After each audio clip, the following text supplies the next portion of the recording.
ütleme nii, et reaalsuses oled, ütleme, sina siit poolt kooli poolt ikkagi meid kui liitu väga palju aidanud selle 10 aasta jooksul, sest ega ma mäletan, kui me alustasime, ega me ise ka ei teadnud, mida me peame tegema. Meil oli õrna aimugi, mida me peame siin või kuidas üldse nagu midagi võiks õpetada või kuidas see võiks välja näha. Et selles mõttes on nagu et meil on küll need nii-öelda liidus see erialane oskus, aga see, ütleme just see hariduspool või see, kuidas seda läbi viia, see ikkagi tuli kõik ju teilt. Ega see tuli koostöös ikka. Praktiliselt kõik need etapid me oleme koos läbi teinud. Kuni selleni, et ütleme nüüd tunniplaan ka paika panna. Meil on kõik koos ka. Jumal, igast asju hakkab meelde tulema. Ärme nii ajalukku lähe. Okei, räägime lähemast ajast. Räägime lähemast ajast ja hakkame siis peale, et tere päevast. Oleme oma järjekordse podcasti osaga eetris ja täna on minuga siin Tallinna Ehituskooli arendusdirektor Tõnu Armulik. Tere Tõnu. Tervist. Et küsingi kohe, mõtlesime ennem siin, et millest me räägime ja siis tegelikult tekkis selline mõte, et mina ise tahaks kuulda, ma usun võib-olla ka teie, et äkki räägid natuke sellest, kuidas see näiteks siin see uus maja, kus me praegu istume, kuidas see siin sündis ja võib-olla selliseid muljeid, et sina olid ju selle juures päris palju tegev. Ühesõnaga kooli ajaloost natuke. Ütleme, hakkame siis sellest pihta, et kool on meil, mis ta on siis 78 aastat praegu. Et siin selle koha peal on see kool olnud küll aastast 62. Et kui me räägime sellest ümberehitusest, siis see 62. aastal ehitatud maja, see sai siis täisrekki meil 2012–14. Ja siin hoovi peal meil oli siis ennem olid eraldi töökojad, viilhallid. Et need siis kadusid ka selle rekkimise käigus, tekkis üks uus siis selline kahekordne praktikamaja.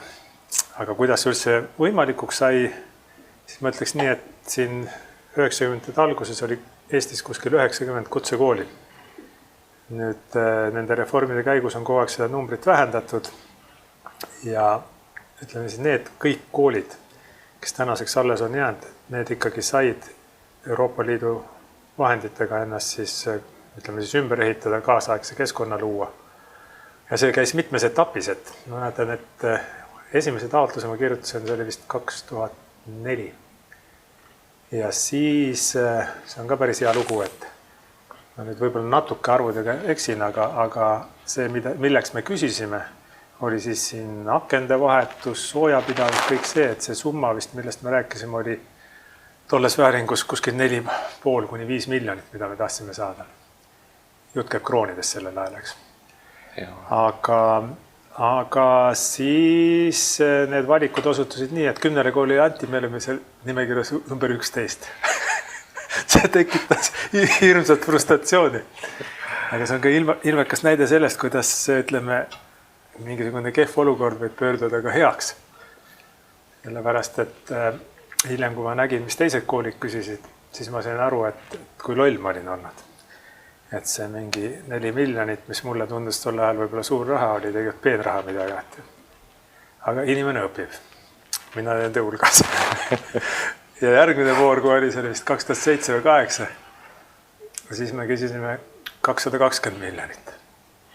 See oli juba summa. See oli summa, millest tasus rääkida. Oleks jälle 10-ga pehkima läinud, oleks vist praegu puu all olnud. Aga see läks õnneks, jah. See läks õnneks ja see kontseptsioon ka, et tegelikult see oli natukene, meie see ambitsioon oli suurem, kui ta realiseerus. Selles oli siis loomulikult see peamaja rekk kõik ja siis me tahtsime 4-korruselist sellist praktikahoonet sinna hoovi peale seada. Seal oli isegi see esialgne projekt, mingi eelprojekt on alles, kus oli siis all oli veel keldrikorrus, selline pool kelder avatud, kus oli parkla, eks. Ja praegu on parkla siin laiutab meil tagahoovis, kus võiks midagi targemat teha, aga see selleks. Ja 4 korrust oli. Kõik need riietusruumid olid sinna viid, loomulikult kõik töökojad, kõik laod. Aga siis juhtus niimoodi, et tekkis üks määrus, mis pani selle pinna või siis rekitava pinna, mis iganes sõltuvusse sellest õppijate arvust. Ja kuna meie koolil oli siis see õppijate arv määratud 600, siis sealt tuletati see 16 ruutu oli vist per nägu või õppija, et siis tuletati see 10 000. ja see tähendas seda, et valikuid ei olnud. Seda maja siin tuli säilitada samas pindalaseks. Ja selle 4 korruse asemel saime siis 2 ja 3 veerandaks. See 3 veerand on sulle väga hästi teada, sest selle nii-öelda osa, mis ei tohtinud kinni ehitada, on seal see vabaõhuala, kus me teeme siis siiamaani neid katuse ehitajate koolitusega. No küsin vahepeal, et tegelikult see 2 korruse kaotus on tegelikult väga suur asi oli sel ajal ja eks ta praegu kannab ju tunda. No kindlasti jah. Tegelikult, mis eriti kurvaks teeb see, et tegelikult neid vahendeid nagu oleks jätkunud selle kogu projekti realiseerimiseks, et tuli siis see normatiivne nõue sinna vahele, mis ei lasknud sellel lõpuni minna. Ja seda me tunnetame siiamaani, et laopindadest on meil kindlasti puuduks. Me oleme püüdnud selle siis praktikamajaks, nimetame seda, mis seal hoovi peal on, et selle siis ikka maksimaalselt kasutada ära just selleks praktilise õppetöö polügooniks või õppetöökodadeks. Ja ma arvan, et me oleme selles suhtes üks efektiivsemalt majandavaid koole, kui võtta õpilaste arv ja töökodade pinnad. Et olles nüüd käinud teistes koolides ka siin Tallinnas ja näinud neid võimalusi, siis siiski pinna poolest me laiutada ei saa, aga meie tugevus on sisu. Ja selles ma olen absoluutselt veendunud. No, kas tahad öelda, et teistel koolidel on rohkem pinda õpilaste kohta või kuidas see siis tahaks öelda küll jah, sest need on ikka avarad suured töökojad, võtame selle tööstushariduskeskuse, kus on ikka sellised hallid, nagu meie kõige suurem ruum on siis praegu on see, kus meil on distlerite masintöötluse ruum, eks. Suurusjärk on seal kuskil 500 pluss ruutu. Ülejäänud on kõik kuidagi väiksemad, et selliseid töökodasi on ikka seal ridamisi. Või siis võtame kas või praegune siis Tehnotallinn, ütleme traditsioonilise nimega Lasnamäe mehaanikakool, et seal on, kui me võtame meie valdkonnaga seonduvaid alasi, need on siis keskkonnatehnika ja mis sinna juurde tuleb, et seal on juba üksi 500 ruutu oli see keskkonnatehnika töökodasi ja ütleme teist sama palju on kinnisvara hooldajaid, eks. Ja oleks ka sellist suurt ruumi omada, aga oluline on see, et sa suudad oma õppetöö läbi viia, eks, et see tähendab, sa pead teistmoodi seda korraldama lihtsalt. Siin õhtused päevased vahetused, võimalikult optimaalselt seda ruumi kasutama. Kui seda võimalikult optimaalset ruumi kasutada, siis eks see oligi selle määruse eesmärk ka, eks. Et mitte siis tühja pinda juurde tekitada. Lihtsalt ma leian, et meie kooli puhul oleks võinud see ikkagi avaram olla see pind, mis meile võimaldati. Kuna erialad on sellised. Ehitada kuskil väikses nurgas on, võib-olla tuleb tegelikult objektil ka kuskil nurgas nokitseda, aga õppetööks oleks vaja ikka natukene rohkem seda võimalust. Aga kurta pole põhjust, kõik on hästi. Ütleme nii, et olles ise ka siin päris mitmeid aastaid olnud vahelduva eduga siin käin läbi nii-öelda, siis ütleme nii, et tahaks küll öelda, et võiks olla suuremad pinnad tõesti, et selles mõttes ühtepidi nagu midagi on, aga siis samas, kui õpilased on midagi teevad, toimetavad, siis on see ruum kohe otsas ja kohe puudu ka. Ja ladustamine kõik see, loomulikult see võtab kõik ruumi, nii ta on. Aga ütleme nii, et okei, ega maja enam ei muuda, maja on nagu on, et kuidas sul selles mõttes see nii-öelda see sisu pool, nagu sa enne ütlesid, et sa hindad seda ikkagi väga heaks, et see sisuline tegevus, et kuidas sul sellega? Vaata, kes sind ikka kiidab, kui sa ise kiitma ei hakka koheks. Rumal oleks hakata ka siin praegu ägama, et küll on raske, küll on kole. Ei, aga tegelikult ma ütlen seda, et võtame nii, et meie põhivaldkond on ehitus. Ehitus, kui me räägime ikkagi siin 4. taseme oskustöötajatest, see on suhteliselt füüsiliselt raske töö.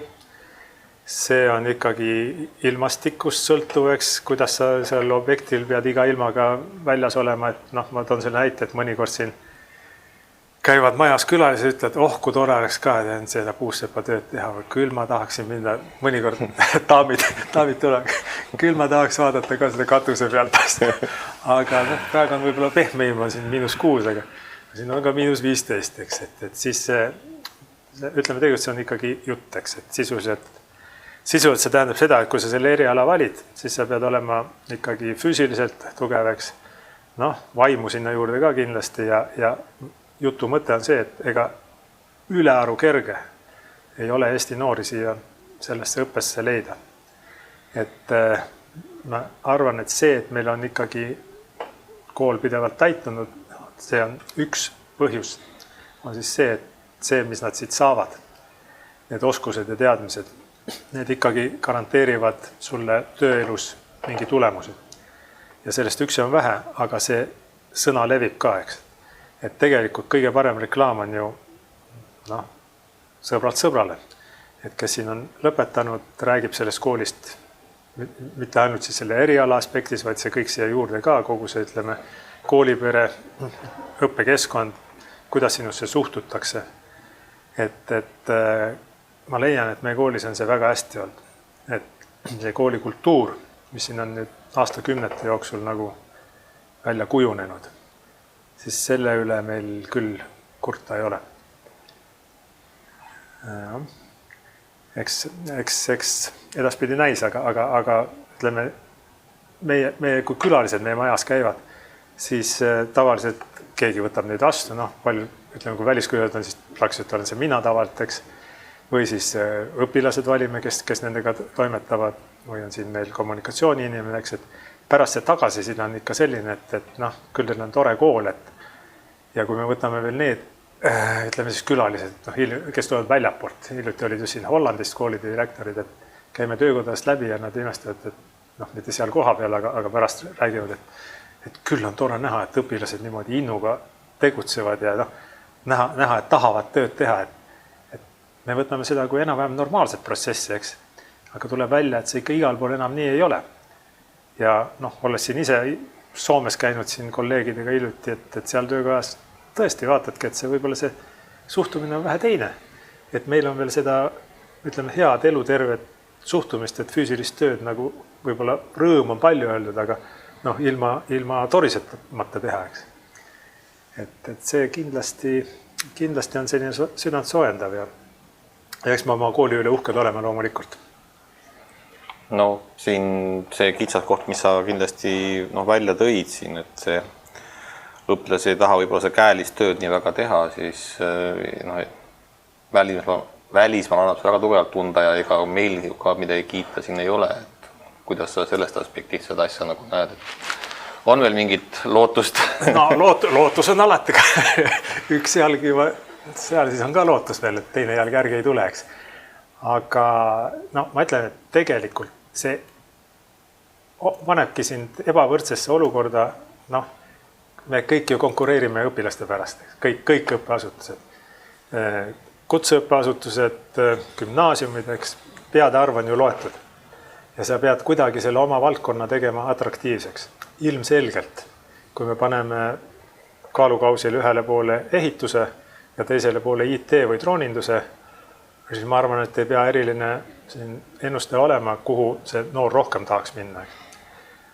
Aga just see sisuline töö, sellega sa pead suutma luua sellise fooni, et tullakse ikka siia ehitusele ka. Ja me anname endast parimat seda teha. Eks see hilisem töötasu number paneb ka asja paika, et siin omalt poolt võin küll öelda seda, et tegelikult kui neid numbreid nagu tõsta, siis tullakse ju ka tööle tegelikult. Või ütleme, hiljem õpitakse. Vaata, siin ongi see väike nüanss, et see numbri tõstmine, millest sa räägid, et see ei ole nüüd ehituskooli teha, eks. Seda küll, seda on loomulikult, jah. Ei, ma ei arvagi seda, aga just, et kui ütleme, see noor inimene teab, et ta saab tegelikult päris head palka, ütleme. Ja, kindlasti, raha on kindlasti motivaator. Siis tal, ütleme, tuleb ka kergemini õppima. Seda kindlasti. Aga eks see ole keeruline kindlasti. Ma mõtlen, siinkohal ma väga kiidan ju teid. Ega siin on ju vastastikune see lugupidamine, et teie võtsite oma liidus selle südame asjaks, et seda, ütleme siis, kutsete alal seda turgu nagu reguleerida ja eraldada siis need, ütleme, kutsetega mehed siis tavalisest, ütleme, mida see öelda, turu siis kasutajast või ühesõnaga, et te olete meie valdkonnas siis, ma ütleks jah, ainukene nii-öelda tööandjate liit, kes on võtnud selle tõsiselt südameasjaks ja meiega koostöös olete te ju oma valdkonna inimesi koolitanud siin üle 10 aasta. Jah, käesolevaks aastaks 2026 on meil jah üle 10 aasta seda koostööd küll juba, et selles on sul õigus ja noh, ega meil ei ole ka põhjust iriseda, meil on hea koostööpartner. Absoluutselt. See on ju vastastik. Ma ütlen, et noh, siin pole isegi mõtet pikalt arutada, sest kui see ei oleks nii, siis seda 10 aastat ju ei oleks, see on absoluutselt selge. Sa katsetad ära, ei sobi ja aega vaatame, püüa midagi muud teha. Jah, nii ta on jah. Et selle mõttes küll jah, et ega see nagu sa ütled, meie oleme üks väheseid liite, kes võib-olla sellisel kujul seda õpet nagu teeb, aga teistpidi ma näen, et ega me ei saaks ka seda mingit muud moodi teha üldse. Või ma ei kujuta ette, kuidas me seda, kui me nagu tahame koolitada neid tulevasi või ka olemasolevaid inimesi, siis ma arvan, et midagi sellist peaks ta ka olema edaspidi. Ja ma ei jääbene seda üldse öelda, et ega siis koolist kõike kompetentsi ei ole ju. See on ilmselge, et sellised ütleme, õpet tulebki läbi viia tihedas koostöös selle tööandjatega, kus on kõige kaasaegsem know-how ja see, ütleme, soov seda valdkonda arendada on olemas ja ilmekas näide ongi see, et ega siis põhilised need erialased oskused annate ju teie ise, aga koostöös kooliga. Jah, nii see on, et tegelikult ütleme, kui me mõtleme siin tuleviku peale, siis ma näen küll seda, et seda noort just peaks nagu kooli kuidagi katsuma saada, ütleme, koostöös. Aga oleme siin proovinud, eks on väga keeruline ikkagi on noori saada ja ei ole, nii ta on, kõik teavad seda. Ja ega nad ka ei lähe ju ehitusfirmaesse väga kergesti tööle, ütleme minnakse, aga see on ikkagi ka, nagu sa ütled, sõbrad, et kuule, et ma olen seal tööl, et kuule otsitakse, et äkki tuleb ka proovid ja selgub, et see tore ja siis hiljem hakatakse õppima, tegelikult see on ju päris tavaline, et tegib nii-öelda see täiskasvanute õpe tegelikult, et minnakse tööle ja selgub, et on okei, on vaja neid teadmisi, neid oskusi natuke põhjalikumaid, et siis alles tullakse kooli, et kui palju seda näed nagu siin enda poolt, kooli poolt? See väga hea, see täiskasvanute õpe, nüüd ametlik termin on siis täiendusõpe, et eks ma olen sellega ka tegelenud siin isegi, ma ütlen, kauem kui siis koostöös teiega, sest kunagi ma alustasin ju ise siin sellega, et kõigepealt olin õpetaja, tegin paar ringi ära, siis ma hakkasin selle täiendkoolitusega tegelema, et seal paar aastat olime ise siin platsi peal õpetasime, siis sain nagu selleks osakonna juhatajaks ja sealt on läinud, et praeguseks on siis niimoodi, et tegelikult ka tasemeõppijatest pooled või ligi pooled meie majas kokku on siin 670 õppijat, et seal 300 pluss on siis täiskasvanud inimesed, kes tulevadki siia õppima selleks, et kas siis oma valdkonnas mingi eriala omandada, kui ta on juba tööl selles valdkonnas või siis seda valdkonda vahetada.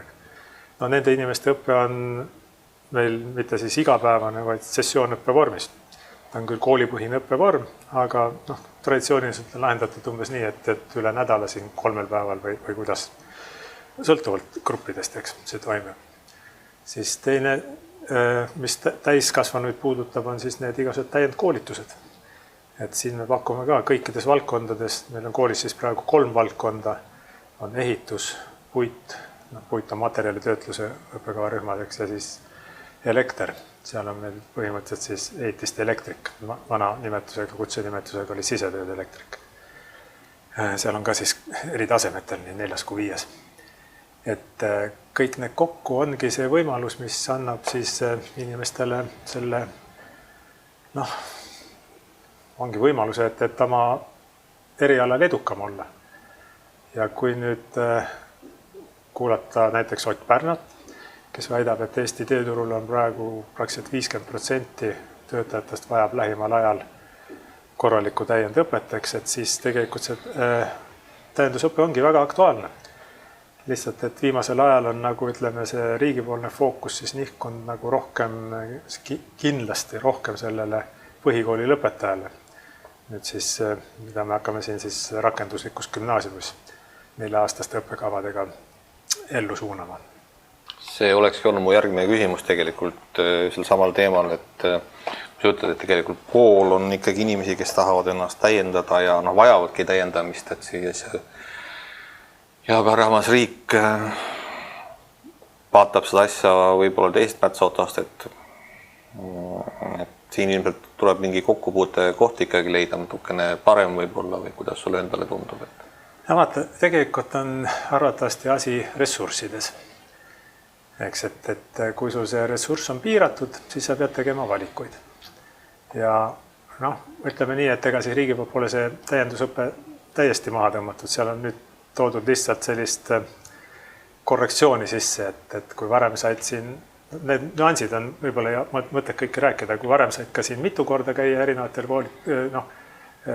koolis erinevatel erialadel, siis nüüd see võimalus kaob ära. Sisuliselt sul on siis see, et 5 aastat peab vahet olema, kui samal tasemel õppekaval tahad õppida, eks, et pikk jutt, aga sinna näiteks selliseid valdkondasi, kus üks õppekava võiks teist täiendada, et kui ta tuleb meile siin näiteks õpib ma ei tea, viimistlust, pärast võiks sinna plaatimist veel eraldi peale võtta kontsentreeritult, see võimalus enam ei ole. See on võib-olla ka natuke utreeritud, et võimalust ei ole, võimalus on, aga sa pead ise selle kinni maksma, eks. No aga ütleme, see ju kõlab väga loogilisena, et okei, sa õpid see viimstus ära, aga sa tahad nagu spetsialiseeruda ja sind huvitab mingi selle nüanss rohkem, siis tunduks see väga loogiline, et okei, aga ma tahan... Nüüd ongi loogiline, et sa maksad selle eest siis teatud summa, ütleme, kui see üks EKAP on seal 50 €, siis vastavalt siis nendele EKAP-itele ta tuleb, eks, see hind, aga ta tuleb tuhandetes. Ja inimesed, kes on nüüd harjunud ikkagi ilma rahata saama seda tasemeharidust, need esimesel hetkel kindlasti loobuvad. Hea näide on näiteks sellest samast sügisest, siis kui ma võib-olla paari inimesega sinna-tänna eksin, aga nüüd nendele nii-öelda tasulistele kohtadele astus sisse minu teada 7 inimest meil, või õppijat nii-öelda. Ja pärast nende esimeste arvete ilmnemist siis vähemalt pooled sealt kadusid. Praegu on vist jäänud paar tükki. Et ma ütlen, või paari inimesega sinna tänna eksida, aga see näitab seda üldse me huvi, eks. Näiteks siin on meil maastikuehituse eriala, kus me saime ainult tasulist vastuvõttu teha. Mitte keegi ei olnud imestunud, kui sinna ei tulnud neid õppijaid. Aga selge see, ressurss on piiratud, sa pead tegema valikuid. Kui on praegu põhifookus nendele noortele pandud, siis seda tulemust, ma arvan, me näeme siin loogiline öelda 4 aasta pärast. Sest, et kui õppekava on 4 aastat, siis ma eeldan, et selle pilootimine ja esimeste tulemuste siis hindamine võtabki 4 aastat aega. 4 kõlab muidugi optimistlikult, et ma arvan, et läheb rohkem, aga... Jah, et põhjalikult siis, et kuidas tööturul pärast see edukus on ja see tuleb muidugi pikem aja, aga räägime kas või siis lõpetajatest. Kuigi nüüd on ka siis õppimiskohustus. Kooli vaates loogiline, et kui lõpetad, siis on nagu statistika nagu täitunud, et mis iganes ta siis ei ole. Vaata, päris nii ka ma ei saa öelda, et kui ta siit tunnistuse kätte saab ja läindad, et siis on meil kama, meil on siis üks... Ma ei tahtnud nii öelda, aga ütleme nii, et mingisuguse kokkuvõtte saab teha. Üks asi, mis ma tahan öelda, et mis me oleme ikkagi teinud iga aasta, on see tööle rakendamise uuring, eks, et kui nad meil siin jaanipäeva paiku lõpetavad, siis kuskil novembris tehakse siis selline küsitlus, et kui palju neist on siis erialaselt rakendunud, kui palju üldse, et see suurusjärk on kuskil meil 60, kes on siis oma erialal või valdkonnas rakendunud. Ja siin tuleb muidugi arvestada seda ka, et siis paljud noormehed lähevad ju kaitseväkke, eks, et lisaks sellele 60%. Nii et ma leian, et päris hea. Kui siia kõrvale tuua see, et väidetakse, et pärast seda siis gümnaasiumi lõppu 40% jäävad ula peale või siis ma arvan, et see meie 60 rakendust on väga hea. 60 on väga suur number ju. kui see on veel erialane, siis tegelikult ütleme... Eriala või sama valdkond. No jah, et see on ikkagi väga hea protsent. See näitab seda, et neid elukutseid on ikkagi vaja. Ma olen siin ometi ka mõelnud, et ütleme, noored ei taha seda tööd teha, võib-olla siin ütleme seda ehitustööd, ehitusvaldkonna tööd, et raske ja kui on välitöö, siis on veel külm ja märg ja muud hädad või liiga palav, et kunagi pole ideaalne, et kui need õpilasi jääb vähemaks, et kuhu me siis nagu jõuame, et keegi peab need majad püsti panema lõpuks. Aga ma arvan, et me mõlemad teame, kuhu see tüürib, et tegelikult ma leian, et tulevikus need siis kes seal kummisaabastega betooni sees trambivad, on kindlasti valdavalt mõne teise emakeelega inimesed. Ja see on juba praegu on see tendents, et kui küsida palju siin neid, ütleme, betoonitöid teostavatel siis firmadel on siis näiteks meie lõpetajaid või teisi siin Eestis kutsehariduse saanud õppijaid, siis ma nii palju kui aru on saanud, on see üsna väike arv. Et eks me oleme ju Põhjamaa, oleme selleks pürginud ja oleme selleks ka saanud. Võib-olla mitte samale tasemele nagu siin siis veel põhja pool olevad riigid, aga ikkagi me oleme hämmastavalt kiire arengu läbi teinud. Ja eks sellel on ka omad siis need erinevad boonused ja siis ütleme seda vajakajäämised. Ja selles mõttes, kui niimoodi mõelda selle arengu või selle peale, siis tõesti et ega siin ei ole, kui mõelda mingi 20 aastat tagasi või midagi sellist, see on nagu öö ja päev tegelikult. Absoluutselt teine maailm, jah. See tõesti nii on, et olen isegi vahest siin õpilastele rääkinud, kuidas, et kui noore mehena välismaal käisin Norras heaoluriigis, enam-vähem maksimaalse heaoluriigis, siis nüüd tagasi mõeldes, et tegelikult et kui nüüd tulevad need, ütleme, muudest riikidest meile siia, siis ma saan väga hästi aru, mida nad nagu tunnevad selle mõttes või et kuidas võib-olla meie peale vaatavad, et see on ikkagi väga suur vahe ja et olles ise ka siin nii ida kui lääne pool käinud, siis see vahed on väga suured ju tegelikult. Meil on ikkagi väga hästi läinud. See lihtsalt, et inimene ju alati, ta ei suudagi rahul olla alati kõigega, eks. Ta otsib ikka mingit seda momenti või aspekti, mille üle natuke kurta ja tegelikult see on ju täiesti loomulik, et kui sa seda ei otsiks ja ei võrdleks ennast siis endast paremal järel olevate riikidega või koolisüsteemidega, siis oleks ju vaikne hääbumine. Sa peadki pürgima see, et see naabrit kadestad, see on ju sisse kirjutatud vereringesse. Igati normaalne. Loomulikult selles mõttes, et peab püüdlema parema poole kogu aeg, et see on selgelt see eesmärk, see pole küsimustki siin. Ma võib-olla läheks siia kooli poole tagasi veel selles mõttes, et me oleme siin nüüd 10 aastat või rohkem teinud siin koostööd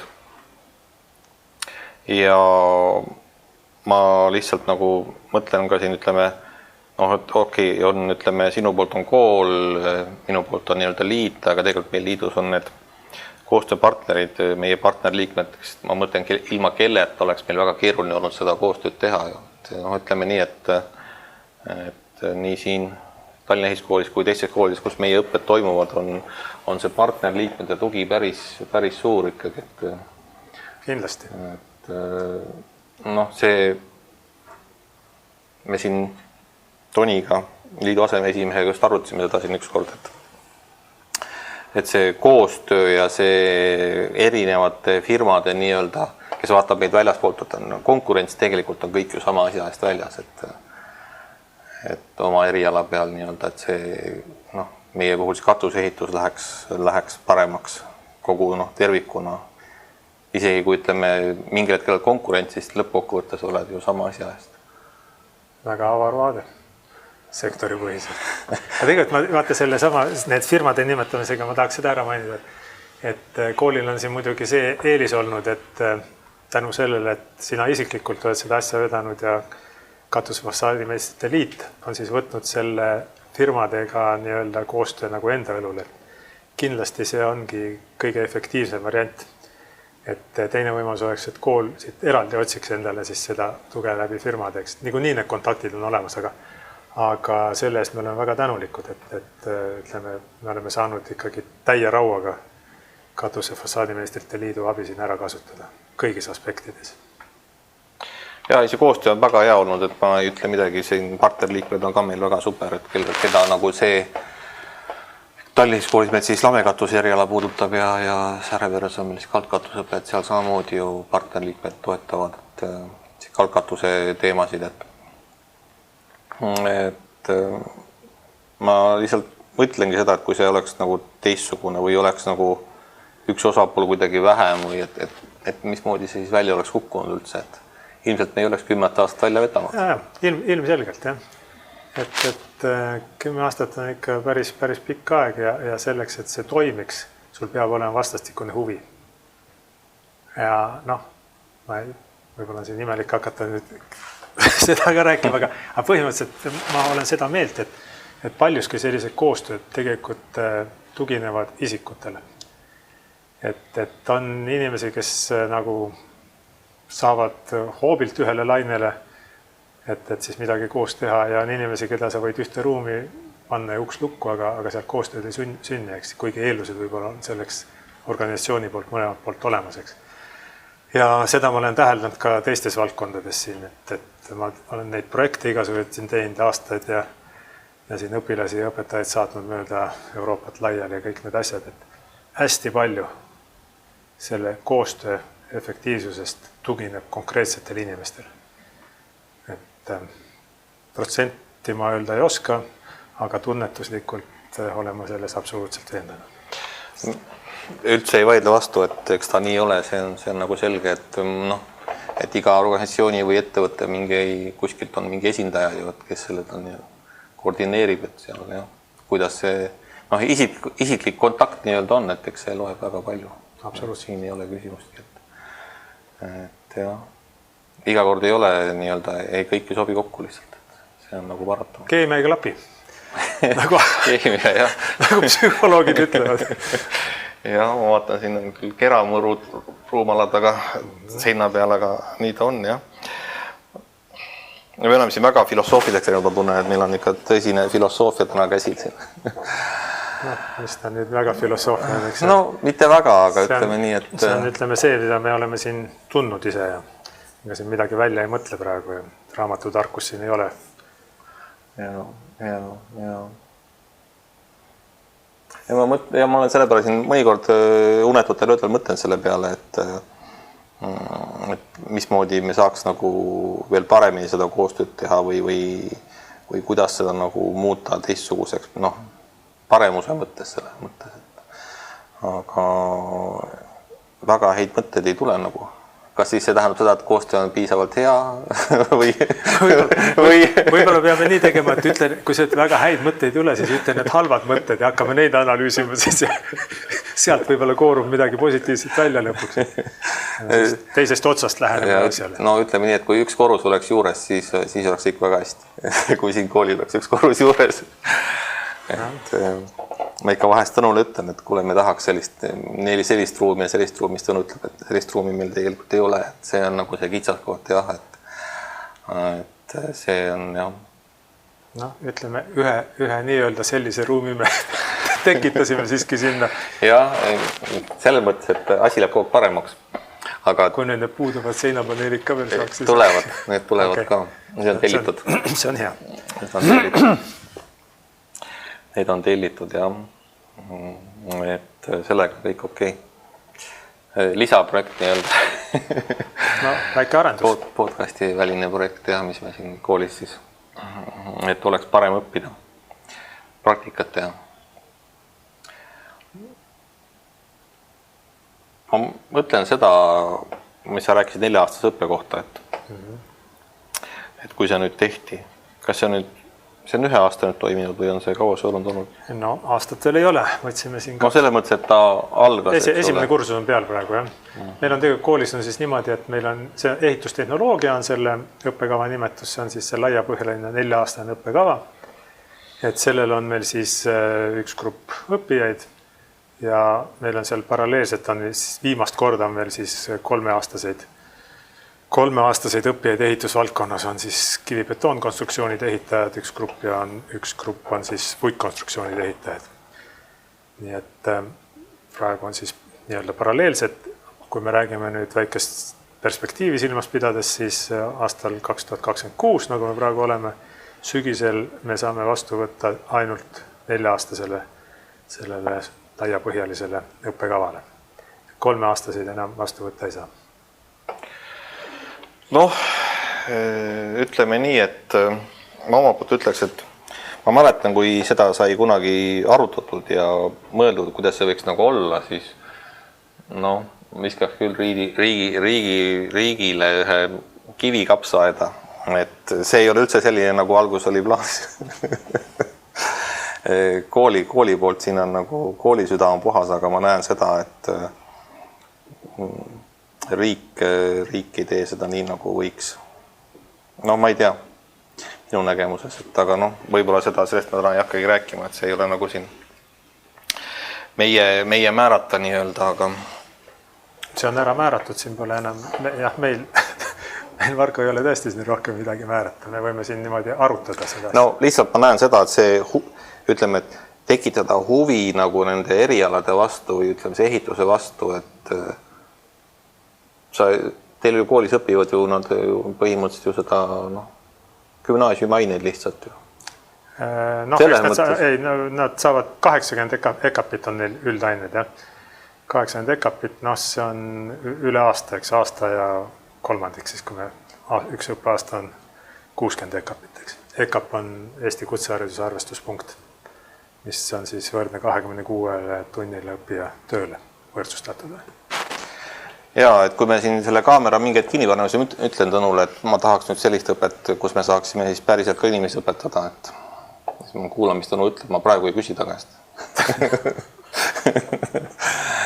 Et see on eraldi teema jah, et me tahaks noori õpetada, aga selliseid noori, kes ei taha keskharidust, et mis nendega saab, et see on olnud nagu siin väga suur arutelupunkt, et millele tegelikult ei ole lahendust ju praegu.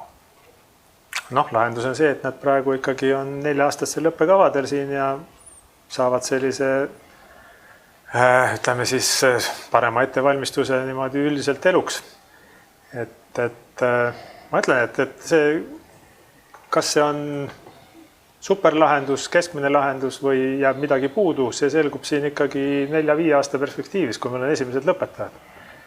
Praegu on siin vara prognoosida. Ütleme, me teeme siin oma oletuste põhjal neid prognoose, aga tõde selgub hiljem, jah. Tõnu koolina ei saagi seda arvata, mina arvan tööandja esindajana, et vaja on teistsugust õpet ka. Aga noh, eks me näe, võib-olla see on hea variant, aga no mulle tundub, ütleme nii, et kui me saan tagasisidet liidu liikmetelt, siis et meil on nagu neid inimesi jääb kuidagi ula peale, kes tegelikult ei taha seda õpet sellisel kujul läbida lihtsalt. Need on noh, need on ikka kitsaskohad, mis me tegelikult riigile välja tõime. Et neid inimesi on vaja ka ju koolitada ja õpetada ja neil on ka õpetaja, et ja eelkõige see kutseharidus, kus õppida mingi käeline oskus ära. Ma ei tea. Okei, mul jäi kõrva see, et sa ütlesid seda, et ma isegi teadnud seda, et oli siin nii-öelda, kui Eesti Vabariik algas, oli 90 kutsekooli. See on meeletu hulk. Aga nad siin jah, tõmmati erinevate nende siis kokkutõmbamisreformide jooksul koomale, nii et praegu oli vist 26 järgi. No kohe jääb vähemaks. Jah, selles. Ma lihtsalt mõtlesin seda, sest ma siin näitan ka oma tundide raames, siis amekotsõppe raames neid vana aja videos, kus Eestis oli tootmine oli, erinevad ehitusmaterjali tootmine ja selline asi ja siis praegu mõtlen, et meil on ju ka tegelikult tootmine on olemas, aga ma ei tea, kutsekoole on nagu 10 korda vähem. No ütleme nii, et kindlasti on õppijaid, ütleme, kui me räägime noortest, eks, inimesi on vähe. Neid on vähemaks jäänud ja siin ütleme 4-5 aasta pärast hakkab neid veel tublisti vähemaks jääma, eks. Teine asi, see tootmine kindlasti oma olemuselt on muutunud, et ma eeldan, ma ei eelda, selleks ei peagi väga tark olema, et see, mis 20 aastat tagasi tootmine oli versus see, mis praegu on, siis kindlasti see inimese osalus 20 aastat tagasi oli palju suurema tähtsusega seal kui praegu, eks. Ja eks siit tuleb ka see vajadus, palju sul neid inimesi sinna tootmisesse tegelikult tarvis läheb. Et see maailm on ju nii kiiresti selle 20 aastaga arenenud, et me ei saagi neid situatsioone eriti võrrelda, eks. Et tegelikult me peaksime olema kuidagi nagu avatud sellele tulevikule ja tuleviku väljakutsetele, eks, et siiamaani ma olen näinud, et meie kooli missioon, mis me siin koostöös kolleegidega kunagi sõnastasime, kui arengukavasi siin disainisime ja meie missioon meie arvates oli siis rahvusvaheliselt konkurentsivõimelise oskustöötaja koolitamine. Et põhiraskus oli sellel, et me anname talle erialased oskused, millega ta toime tuleb. Boonus rahvusvaheline on see, et tegelikult ma siin oleme aastaid oma õpilastele pakkunud seda võimalust, et ikkagi ärksamad pead ja rohkem motiveeritud õppijad saavad ka osaliselt seda praktikat sooritada teistes riikides. Ja selles, kui me protsentuaalselt räägime, oleme me ikkagi päris tublit tööd teinud, et meil siin 600 pluss õppijat ja igal aastal siis kuskil 100 pluss on meil neid, kes ei käi mitte kuskil nii-öelda ekskursioonil väljas, vaid käivadki 1,5 kuud on erinevates ettevõtetes, erinevates riikides on praktikal, tulevad tagasi. Ja ma olen neile kõigile öelnud ka, et kui sa oled seal kuskil lõuna pool, ütleme Hispaanias, Itaalias oled praktikal, tuled tagasi ja näed, et siin on parem, eks. Niikuinii see töökultuur on siin teine, eks, võtame tööohutus, eks, kõik sellised aspektid, et tuled tagasi ja näed, et sa edaspidi tahadki Eestis töötada, eks. Et see on ju ka võit. Sa avardad oma silmaringi ja sa saad võrdlusvõimaluseks. Kui sul seda võrdlusmomenti ei ole, siis sa võid ainult oletada. See on ikkagi väga uhke asi, et selline võimalus on olemas. Sa ütlesid, et tegelikult see 100 inimest, see on ju väga palju. Ma ütlen, et siin ma pean muidugi ära nimetama põhjuse ka, et üldse, et seda lubada on siis meil ikkagi aastaid õnnestunud Erasmusest seda raha saada. Varem olid seal teised projektid, Leonardo da Vinci ja mis seal iganes olid, aga just siis, kui Erasmus lahti läks, siis hakkasid need rahakraanid nagu korralikult lahti ja meil on see Erasmuse akrediteering. See tähendab, et me oleme usaldusväärne partner, eks meil on see, ütleme siis, taotlus. Vorm on lihtsamaks tehtud ja võimalused seda raha saada on ikkagi teatud määral garanteeritud. Eks see baseerub sellel ka, kuidas oled varasemaid õpirändeid suutnud ellu viia. Aga mul on ikka tõsiselt rõõm, et ma näen, et siin on meil tahtjaid on potentsiaalis veel, eks. Et me teeme ikka mingit valikut, et igaüks päris ei lähe. Et ma olen alati, kõik need grupid läbi käinud, ise neile seda võimalust tutvustanud, eks. Alguses kuskil suures saalis, siis lähen gruppide kaupa ja ikkagi rääkinud seda, et esmane kriteerium alati on vabatahtlikkus. Kedagi me sinna ei survesta, ei sunni, eks, et see on ikkagi boonus siin õppeprotsessis. Ja teine on siis see, et sa pead näitama oma siis selle õpitulemustega ja käitumisega, et sa oled sellest erialast huvitatud ja suudad siis teistega normaalselt koos eksisteerida. Et pikkad jutud, aga ma teen kõikide nende gruppidega pärast, kui ma selekteerin need välja, mitte mina ei selekteeri, aga ma saadan siis need nimekirjad erialaõpetajatele just. Mitte, ütleme, formaalse grupi juhendajale, kes võib olla näiteks, ma ei taha midagi halvasti olla, näiteks matemaatikaõpetajaks. Aga kui ma saadan ta kuhugi erialasele praktikale välisriiki, siis minu jaoks on palju olulisem see, kuidas ta töösse suhtub, milline tema võimekus seal on, kui see, kas ta suudab seda kera pindala arvutada või mitte, eks. Väga loogiline valik, et niipidi peaks käima, nagu sa teed. Aga see tähendab tegelikult seda, et huvi on rohkem, kui on võimalik kohti jagada nii-öelda, et siis asjal on ikkagi väärtus. See kõige suurem väärtus on see, et ta on nagu motivatsiooni hoob. Siin on küll ja küll neid olnud, kus inimene tahab minna, aga siis räägime, võtame õpetaja kõrvale, ütleme, su eeldus on see, et sa teed oma asjad korda, eks. Ja siis tekib see huvi, ja see on ikkagi aastalt õpilased on ise ka seda suust suhu seda võimalust siin nagu siis promonud ja lisaks nendele ametlikele levitustoimingutele, mis meil siin on, et see kooli blogis jookseb kogu aeg iga nädalased aruanded, pildid seal hästi oluline juures, eks, et ise oleme aktiivselt nagu levitanud ka seda võimalust, et õpilased sellest rohkem nagu innustuksid, et meil on see, et levitustoimingud kokku lepitud. Iga nädal, iga grupp saadab sellise mingisuguse kokkuvõtte sõnas ja pildis.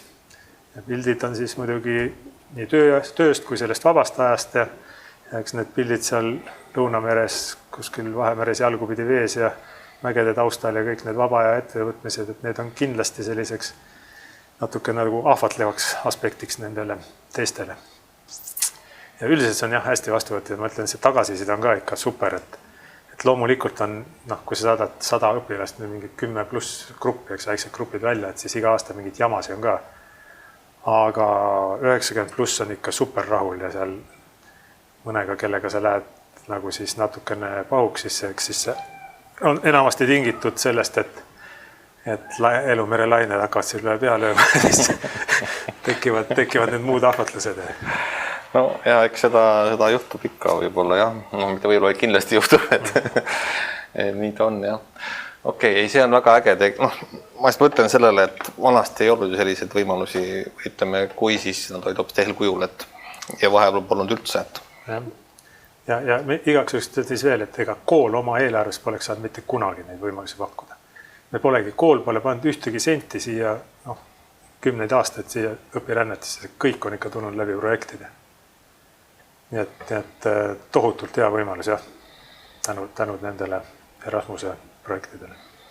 No, see võimalus, et noor inimene näeb seda muus riigis seda töö eriala, see on väga, sellel on tegelikult väga suur väärtus, et võib-olla isegi ta kohe ei teadvustagi seda, ma mõtlen, et osad teadvustada, osad võib-olla mitte, et tuleb alles hiljem kasuks või nad saavad aru, kus see võrdlusmoment või kogemus neile tegelikult selle kasu annab, et ma isegi rapsiks nüüd vahel, et mitte ta ainult ei näe seda seal, vaid ta on seal sees, kättpidi see. Üks asi, kui sa seal kõrval vaatad, see on alati midagi natukene nagu distantsilt, eks, ja kui sa oled sinna protsessi kaasatud, sa 6 nädalat järjest töötad seal mingi kohalike.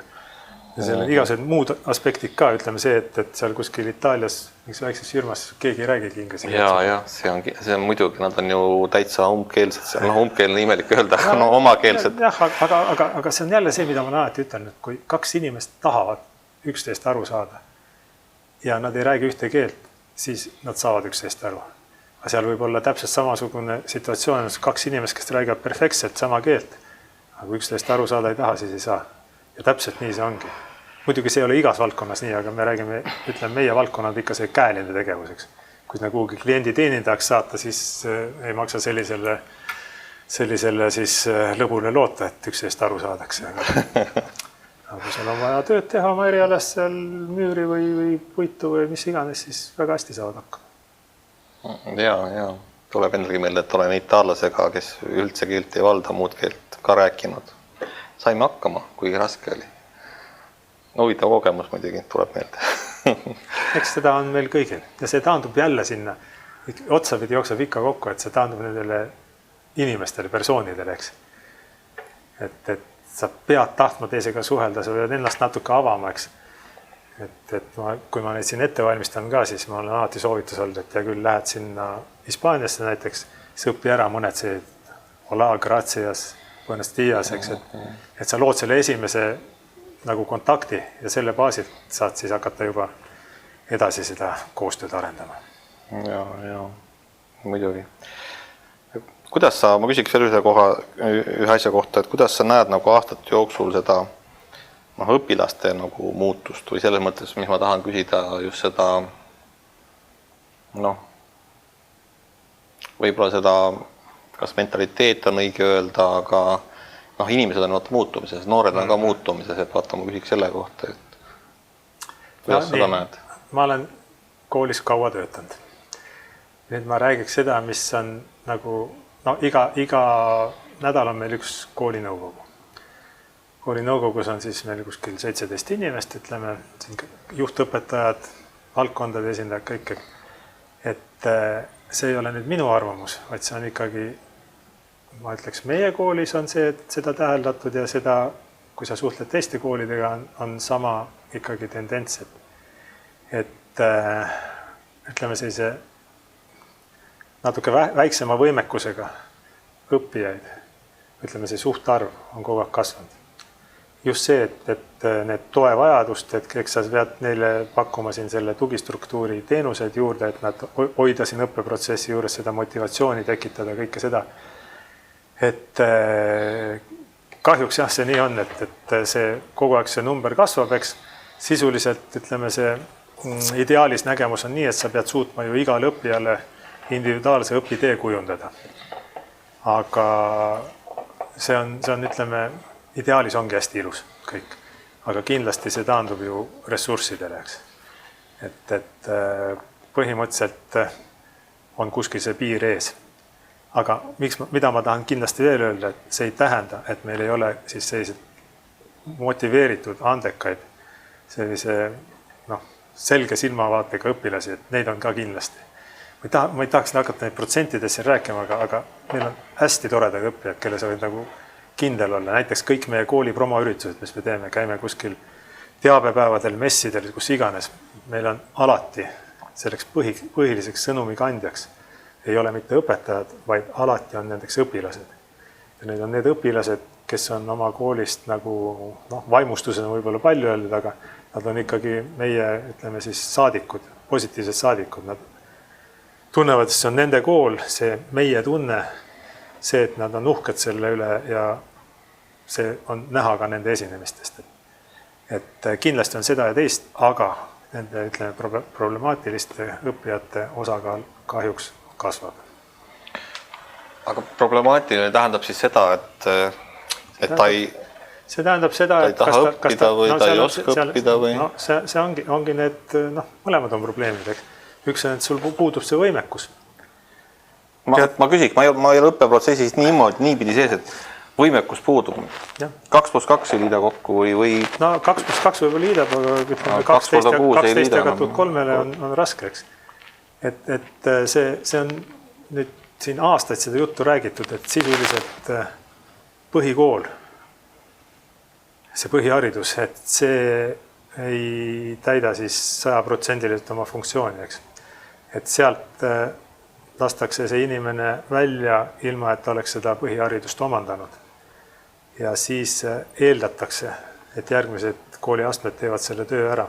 Selles valikuprotsessis ilmselgelt suurem osa nendest andekamatest läheb ikkagi gümnaasiumisse, eks. Ükskord puha, kuidas seda kutsekooli siin nagu siis reklaamid või promod. Et kui põhikool annaks kõigile põhihariduse, oleks see probleem võib-olla väiksem. Et jah, nii ta on. No ma mõtlen seda, et eks ju ühiskonnana on meil ka ju tegelikult see käelisuse oskus langenud ju niipidi võtta. Absoluutselt. Ma ise mõtlen, et ma mäletan, et vanaisa õpetas mind kirvekaartega ja ma ei jõudnud kirveski käes hoida või seda nuga ei jõudnud, et see oli ju see oli hoopis seitsugune aeg, et nüüd need isad, kes nüüd lapsi kasvatavad, nad ei oska isegi selliseid asju teha ja siis väga raske on inimesi ka sinna suunata, siis väga selgelt see on ju see on hoopis teine, me oleme hoopis teises ühiskonnas, kui me olime varem, ma just mõtlen selle peale, et see ühiskond on nagu nii palju muutunud lihtsalt. Vaata, kui sa räägid sellest käelisest, ütleme siis oskustest, käelistest oskustest, et hüppan siis tagasi jälle selle, kui meil on ikkagi käinud siin, et ütleme, siis teistest veel parema heaolu riikides kui meie, eks inimesed ja käivad seal vaatavad, et näiteks me õpetame tislerid ja meil on niimoodi, et me esimene pool aastat õpetame neile ikkagi need käside võtted selgeks.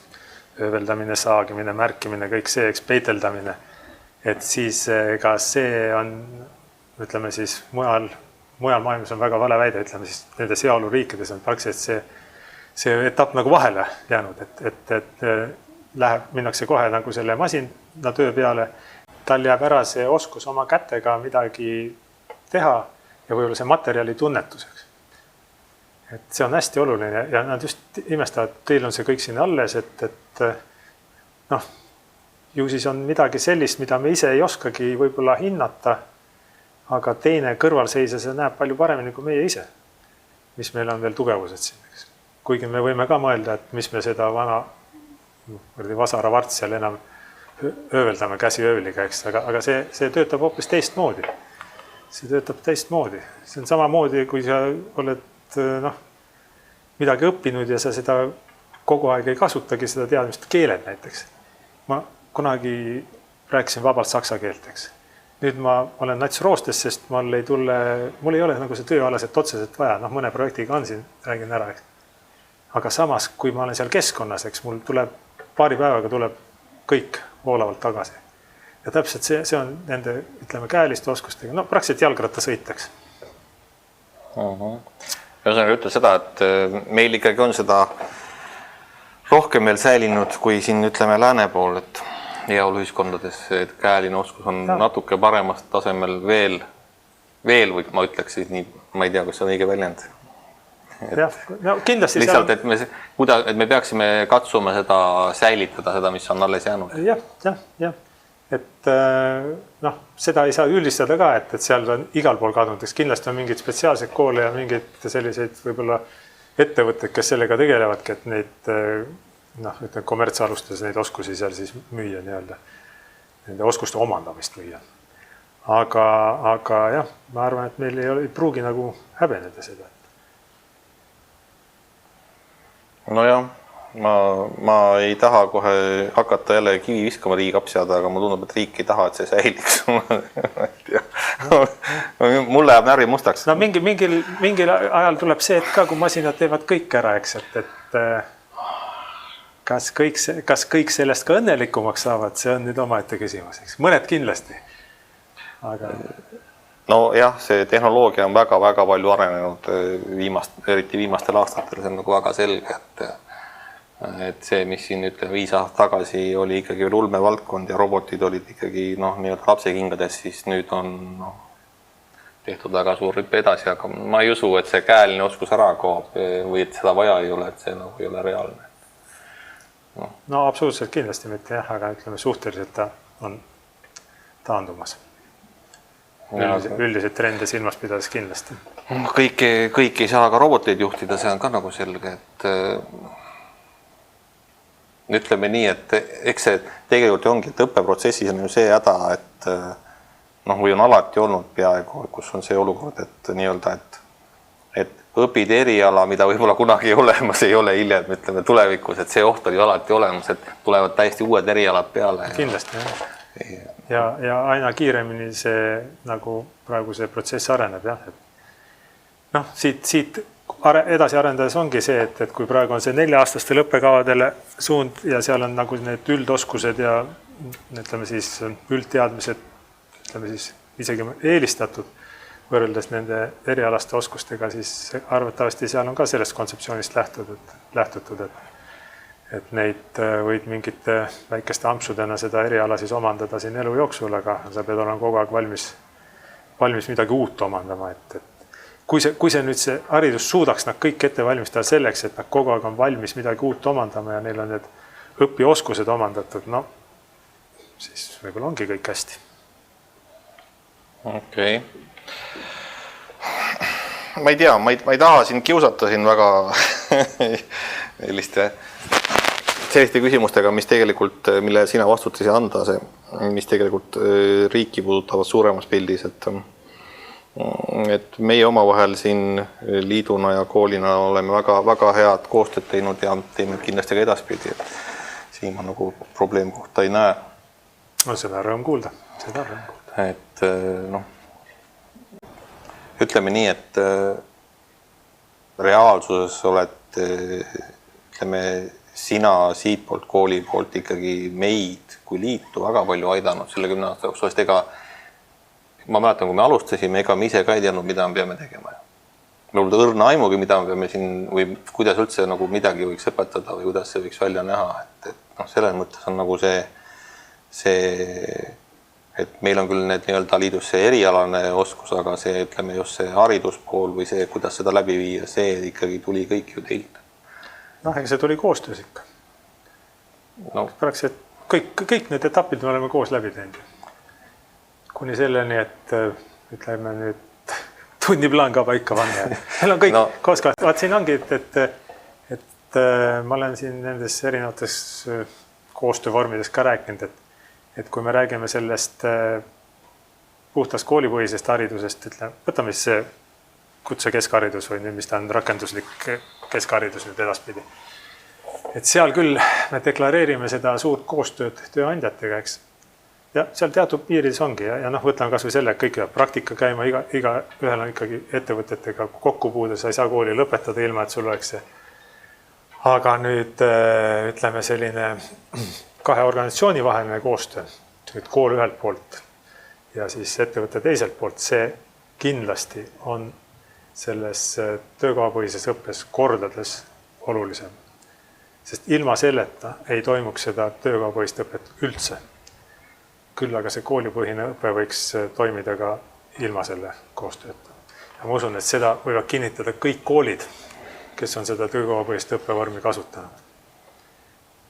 Ja, ega see on ka meie unistus, et saaks selle toimima nagu rohkem koolipõhiselt, aga ma ei kujuta ette, see on nagu nii keeruline. Just noorte leidmine ja see kõik on väga raske. Või kuidas neid sinna eriala peale suunata siin? No siin selles 4-aastases seal ongi ju, et seal lõpus nad teevad oma valikuid, eks, aga jah, kuidas need valikud hakkavad toimima ja kuhu kui palju läheb ja kuidas kool selle kõik ära haldab, et ma toon siit loljaka näite, et kui näiteks meil on seal 40 õppijat ja kõik tahavad minna ühele õppesuunale, näiteks võtame viimistluseks, või siis väikeste gruppidena kõik killustatuna ja sa pead suutma seda kõike kooli poolt ära hallata, et see ongi siis nende tulevaste või lähituleviku aastate väljakutse, milleks kõik koolid peavad valmis olema. Ja mitte ainult siis ehituse valdkonnas, vaid ka teistest, sest need on ju kõik laiapõhjalised gümnaasiumi või ütleme siis rakendusliku gümnaasiumi. Praegu keegi ei tea, kuidas see välja näebki ju, ei ole ju kogemust. Selles mõttes, et täpselt sellele seal ju. Aga sinna on veel aega. Tahad sa veel midagi rääkida, midagi muljetada, midagi hinge peal on? Midagi ilusat? Hinge peal ei ole midagi. Ilus on see, et hästi ilus talv on ja paks lumi on ja saab suusatada. Minu mõttes on üle 20 aasta on nii pidevalt külma talve olnud. Kas see on, ütleme, teil ikkagi tööd ka natuke korrigeerinud? Ja, muidugi. Ikkagi suurema külmaga ei tehta. Siis on mehed nii-öelda kevadel topelt rauaga peavad talva. Jah, eks siin objektid on tähtajad, eks tuleb ikka teha, aga ütleme nii, mingist hetkest muutub see töö efektiivsus langeb nii palju, et ei ole mõtet teha lihtsalt. Seal on see on, või lihtsalt on liiga külm. Et see on nagu reaalsus selle välitöö puhul küll. Aga jah, ei ole ammu olnud niimoodi, et sul on nädalate viisi selline -10 ja rohkem ikkagi. See talv oli -10 täitsa tavaline. Inimene harjub kõigega. Eile oli -5, tundus nagu suht soojal.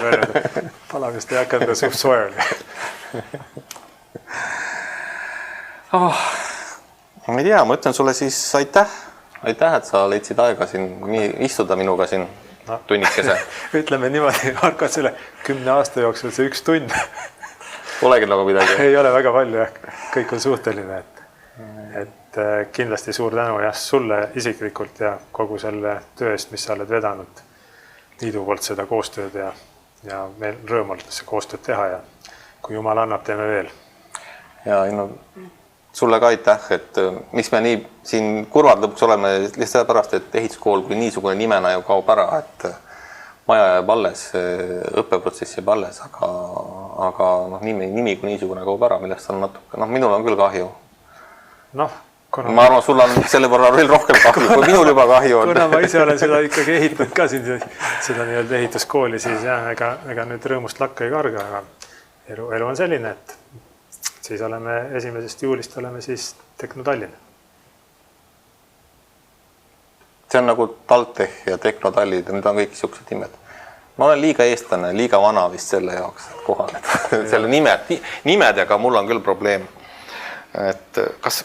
Nimi peab olema selline, et see oleks ka väljapoolt tulevale inimesele ma saan aru. Ambitsioon on laiem. Ma saan sellest aru. Tallinnast Harjumaast. Aga see nimede muutmine mind natukene häirib.